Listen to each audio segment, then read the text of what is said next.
Before you scroll to the next thing, be still for a moment. Let your hand rest. Let your breathing slow. Let your heart catch up with your body. You are not here by accident. You did not land on these words because an app suggested them. You are here because I have been quietly leading you. I have been arranging moments that you did not recognize as holy. This is one of them. I am speaking to you, not to your friends, not to a vague group of online Christians. To you, to the one reading this with questions you have never fully voiced, to the one who is tired of playing strong, to the one who is not sure what to do with the weight inside. I see you clearly. I see the whole story. I see the child who once believed easily. I see the teenager who began to notice brokenness in the world and in the church. I see the adult who has learned to function while feeling spiritually exhausted. I watched you when you first heard about me. Maybe in a small church. Maybe in a big auditorium. Maybe in a living room with someone who prayed over you. Something in you stirred. You sensed that I was real. You sensed that I was close. You felt a pull you could not explain. You thought, maybe God really does see me. Maybe I really am loved. You made promises. You said you wanted to follow me. You meant it. But life did not slow down. Pain did not stop. Disappointment did not disappear. People who used my name did not always live like I do. You saw hypocrisy. You experienced betrayal. You watched people confess faith on Sunday and harm each other on Monday. Part of you said, if this is what it means to know God, I am not sure I want it. And 14:7. You would not say that out loud. You respect me. You believe in me. But you do not always trust my people. You do not always trust yourself. And sometimes that confusion spills over into how you see me. I know the questions you carry. You wonder why I did not stop certain things from happening. You wonder why some prayers seem to hit a ceiling. You wonder why I healed that person's body and not yours. Why their marriage was restored and not yours. Why their child came home quickly and yours stayed far. You may not say it, but your heart whispers, God, are you good to everyone but me? Did I miss something? Did I fail some test? Did I disqualify myself from your best? I hear the whisper. I am not offended by it. I do not back away when you doubt. I come closer. I draw near to the honest heart. Listen to me. You have seen parts of the story. You have not seen the whole. You have walked through chapters that made no sense. You have lived in scenes that felt unfinished. You have held pieces in your hands and wondered if they could ever fit together. I am the author who sees the full narrative. I am not improvising. I am not making this up as I go along. I am weaving redemption through places that still ache. Even when you feel like nothing is moving, I am not idle. You have learned to say, God is in control. But sometimes those words feel like a slogan instead of a reality. You repeat them with your mouth, while your heart clenches in fear. I know. I see the struggle between what you know and what you feel. I want you to hear this with the deepest part of you. I am not just the God of your victories. I am the God who has sat with you in every valley. I was there the night you cried in your car and did not tell anyone. I was there when you stared at the ceiling and wondered if it would hurt less not to wake up. I was there when you felt numb in church, while everyone else seemed moved. I was there when you said, Lord, I do not even know what to pray anymore. I never rolled my eyes at your exhaustion. I never compared your pain to someone else's and dismissed it. I never said, you should be over this by now. The voice that says that to you is not mine. You have a harsh voice inside that sounds like a mix of disappointed parents, strict pastors, and your own shame. That voice calls you names. That voice tells you that you are a fake. That voice tells you that everyone else is growing but you. That voice tells you that I am tired of you. I am not that voice. My correction is real, but it is not cruel. My conviction is sharp, but it is never hopeless. My voice calls you out of sin, not out of reach. Even when I put my finger on something that needs to change, I am not pushing you away. I am inviting you into freedom. You have been trying to fix yourself through sheer willpower. You make promises. You set goals. You say, "This time I will not fall. This time I will get it right." Then when you stumble, you bury yourself in shame and avoid me. You think, God must be tired of hearing this same apology. You think, real Christians do not struggle like this. My child, if you could change yourself without me, you would not need a savior. I did not come to applaud your self-improvement. I came to rescue you. I came to live inside you, so that the transformation would be rooted in my power, not yours. I saw your sin before you committed it. I saw your weakness before you discovered it. I saw your patterns before you repeated them. I still chose the cross. I still opened my arms. I still said, "Father, forgive." I still said, "It is finished." When you fall, I do not stand far away with folded arms. I come down into the mess. I lift your chin. I look you in the eye. I remind you that the price has been paid. I call you back. I lead you to repentance that heals rather than shame that paralyzes. Yes, I care about holiness. Yes, I care about obedience. Yes, I call you away from what destroys your soul. But I am not waiting for you to be clean before I sit with you. I wash you. I clothe you. I walk with you as you learn. You live in a culture of performance. You are graded, rated, and compared in almost every area of your life. Your job, your appearance, your productivity, even your spirituality has been pulled into that system in your mind. You think I am keeping a scorecard. You imagine that every morning I mark a chart, prayer minutes, Bible chapters, church attendance, good deeds, bad thoughts. You imagine that my mood toward you rises and falls with your performance that day. Hear me. I am not a manager watching a report. I am a father watching a child learn to walk. When a child takes 2 steps and falls, no loving parent says, "What a failure." No loving parent says, "You should already be running." They celebrate the steps. They pick the child up. They steady them. They keep walking with them. I delight in your progress, even when it is slow. I see the day you chose honesty instead of pretending everything was fine. I see the moment you reached out for help rather than hiding. I see the night you turned off what was harming your soul and whispered, "God, I am tired of this." I see the time you went back and apologized. I see the forgiveness you offered when you wanted revenge. I see the worship you brought when you felt nothing. These things matter. Heaven notices what you have learned to overlook. Let me talk for a moment about your mind. Your thoughts have been a battlefield. You replay old conversations.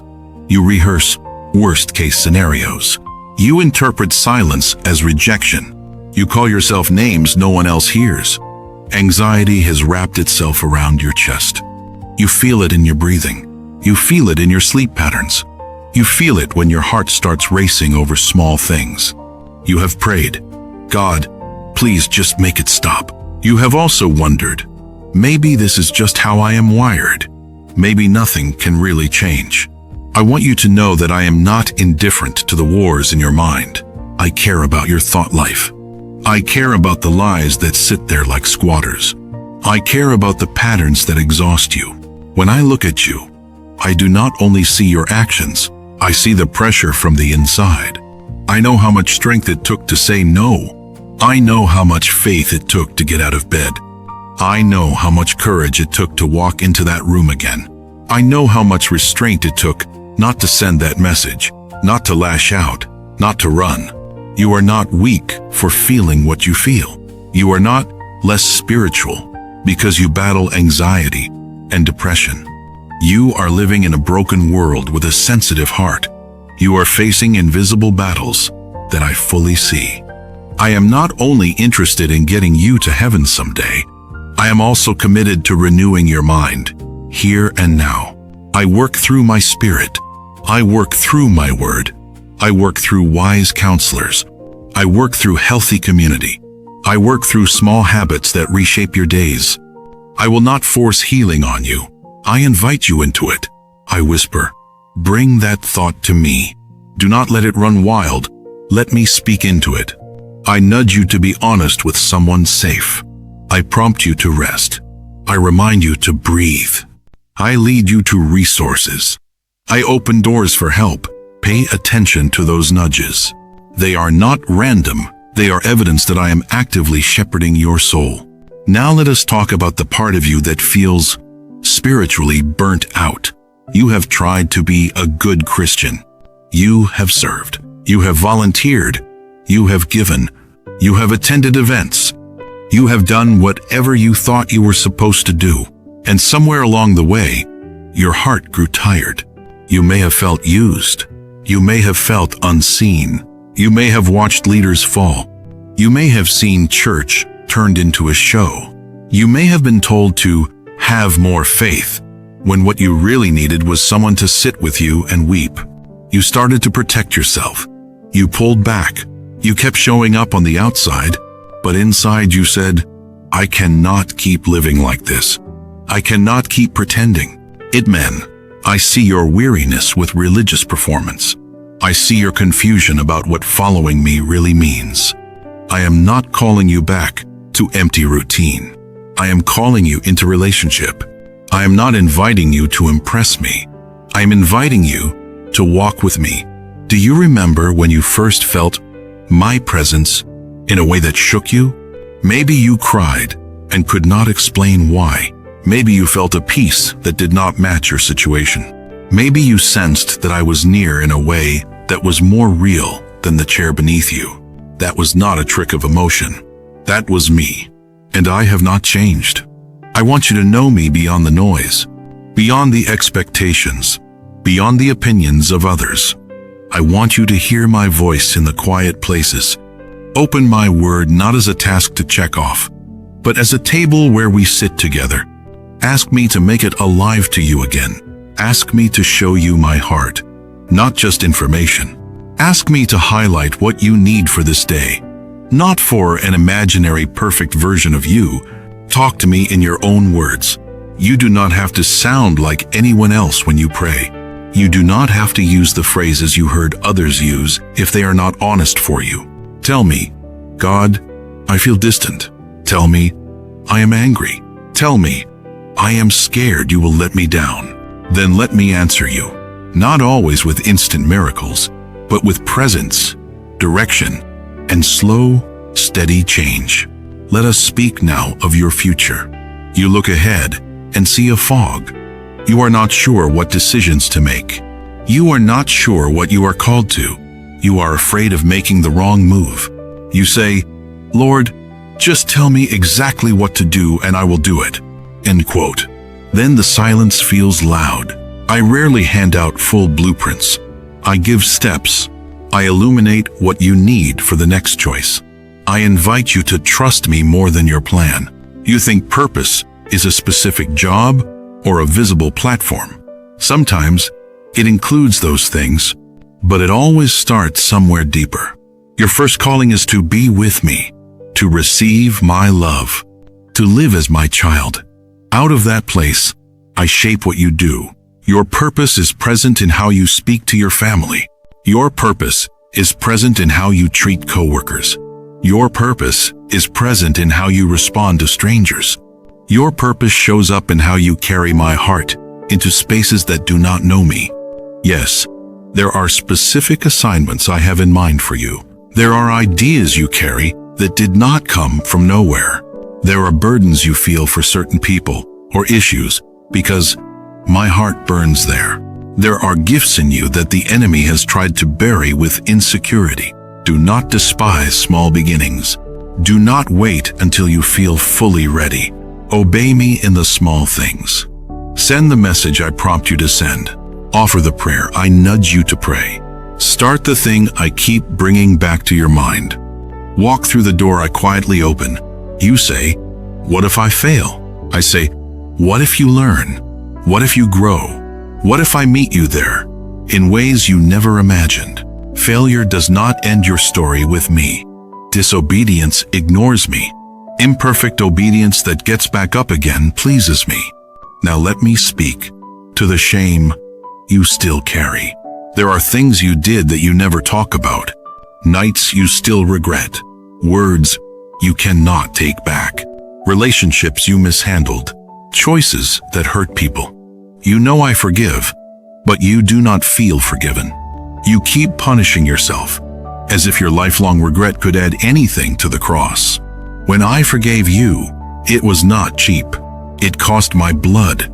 It cost my life. I did not make a vague statement. I took your sin and put it on myself. I absorbed the penalty. I bore the weight. Do you believe that my sacrifice was enough for the world, but not for you? Do you believe that I can cleanse others, but not your specific stain? My child, either the cross is enough, or it is not. I tell you, it is enough, more than enough. When condemnation rises in you, when old memories scream, run to what I have already done. Do not argue with shame in your own strength. Point to my finished work. Say, this has been paid for. I will not keep living as if it has not. Then let me teach you how to walk differently. Restored, humbled, changed, but not chained. I will use even your failures as places where grace overflows. I will make you gentle with others because you remember your own story. I will make you compassionate toward the struggling because you know what it is to be there. Nothing surrendered to me is wasted, not even the parts you wish had never happened. As we draw this long conversation toward a pause, I want you to understand something vital. You are not behind my love. You are not outside my reach. You are not the one case that cannot be healed. You are not too broken. You are not too late. You are not too complicated. You are not too much. You are not enough. You are exactly the kind of heart I delight to reveal myself to. If you can, take a slow breath. Let your shoulders drop. Notice how tense you have been without realizing it. Now, wherever you are, whisper something like this. You can use these words, or your own. Jesus, I bring you the real me. Not the version I perform, not the version I think I should be. The real me, tired, confused, hopeful but scared. I give you my questions. I give you my anger. I give you my shame. I give you my anxiety. I give you my future. I give you my past. Teach me to know you for who you really are, not just who I imagined you to be. Heal the places in me that I cannot reach. Change what I cannot change by myself. Lead me one step at a time. I do not know how to do all of this, but I am saying yes to you. As you speak, I listen. I pay attention to every syllable. You are not praying into a void. You are not talking to yourself. You are not sending words into an empty sky. I am here. I am closer than the ache in your chest. I am nearer than the thoughts in your mind. I am present in this very moment. In the days that follow, you will not suddenly become perfect. That is not what I am asking for. You will still have questions. You will still feel waves of doubt at times. You will still face temptation. You will still have to choose me again and again. But you will not be choosing alone. You will be choosing with me inside you, strengthening you, reminding you, lifting you, correcting you, comforting you. Pay attention to the subtle shifts. A little more peace where panic used to rule. A little more patience where anger usually erupted. A little more courage where fear used to choke you. These are signs that I am at work. Return to this word when you forget. Read it again when you feel lost. Let it remind you that I know you fully and love you completely. Your story is not over. You are not stuck in a permanent loop. You are in process, and I am committed to that process from beginning to end. I am the one who began a good work in you.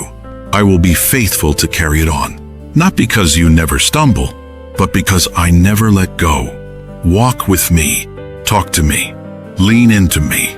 Day by day, you will discover that I am more real, more kind, more powerful, and more present than you have ever imagined.